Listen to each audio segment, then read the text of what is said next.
तर चंद्रपूर पालिकेतील गटनोंदणी काँग्रेसनं वेळ मागितल्याची माहिती आहे। काँग्रेसचे 27 नगरसेवक एकत्रित गटनोंदणी करणार असल्याची माहिती आहे। गटनोंदणीसाठी आज 5 वाजताची वेळ दिली होती। आता उद्या तरी एकत्र येऊन नोंदणी करतात का हे पाहावं लागणार आहे।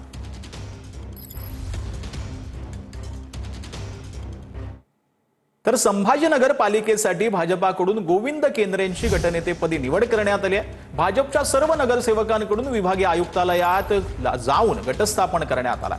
57 जागा मिळाल्यानं संभाजीनगर पालिकेमध्ये भाजपचाच महापौर होणार हे जवळपास निश्चित झालेलं आहे। तर नांदेडच्या कंधारमध्ये बोगस जन्म प्रमाणपत्राचं वाटप करण्यात येतंय असं किरीट सोमय्या यांनी हा आरोप केलाय। जन्म प्रमाणपत्र देणाऱ्या टोळीला परदेशातून आर्थिक मदत होत असल्याचा आरोप देखील सोमय्या यांनी केलेला आहे। एक दोन नवीन घोटाळा जन्म प्रमाणपत्राचा बाहेर आला।